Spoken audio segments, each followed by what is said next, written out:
This is POCO F5, and today I would like to share the top 5 pro tips and features for this device.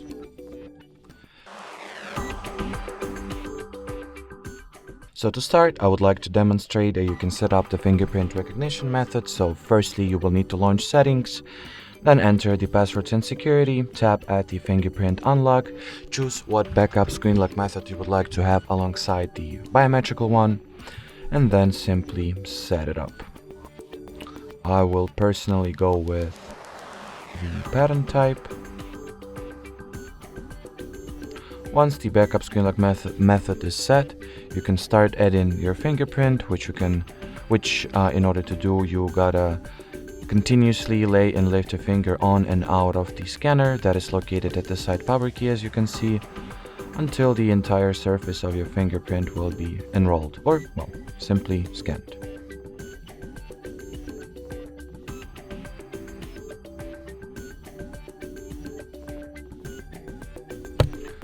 Once it is done, you can now unlock the display of your device by laying your finger onto the sensor, and well, as you can see, the feature works quite well. It's fairly responsible and quick, and obviously if I'll try to unlock with any finger other than I've just set up or enrolled, it will not work and it will not allow me to. So it is also a secure fingerprint unlock as well. The next option you can find at the settings and display category. It is called the screen or just refresh rate. There are two values you can go for, either 60 or 120 Hz. And as you can see by this little preview animation, that is a pretty convenient way of seeing the difference between those two.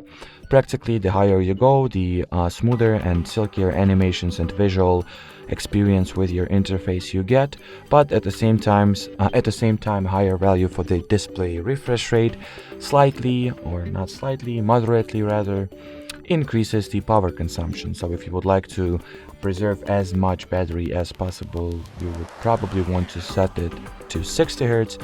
But if extreme power or battery saving is none of your concern, you can just might as well treat yourself and set its value to 120 Hz. Or you can absolutely always set it to the default mode, which basically will provide you with a dynamically changing screen refresh rate value, which is determined by the system own algorithm, so it will decide which value is more suitable for in any given usage scenario or at any given point in time.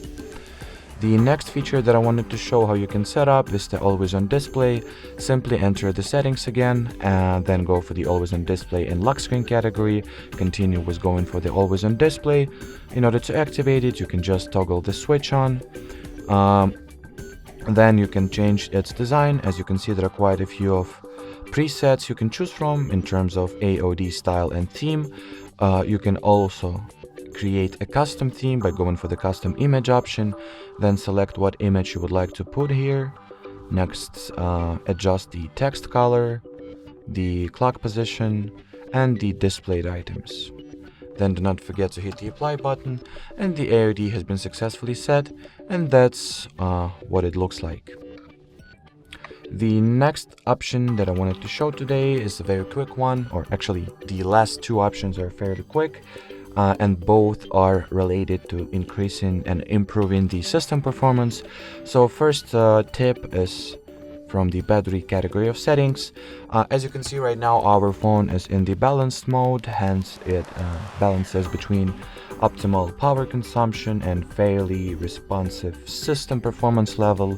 But if you are all about that performance, and if you would like for your phone to be as quick, snappy, and just overall as possible, and overall give its all in terms of system performance, you can absolutely set the performance mode like that. And well, that will be it for this option. The fifth and final one is how you can extend and increase the random access memory amount on this phone.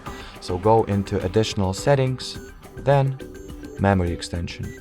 Over here you can increase your memory or RAM by 3, 5 or 7 gigabytes respectively.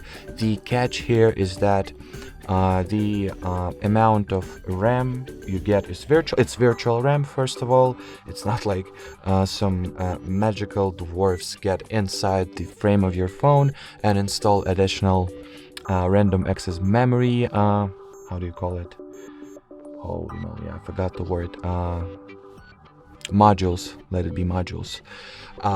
It works in a way that the system reserves 3, 5, or 7 gigabytes of internal storage, or ROM, and commands it to, well, behave as they were RAM, thus taking the hit for the actual hardware RAM you have inserted and installed inside the physically inside your phone. But anyways, it really helps your system to be quicker, to do more stuff at the same time without experiencing any slowdowns or any backslash or something like that.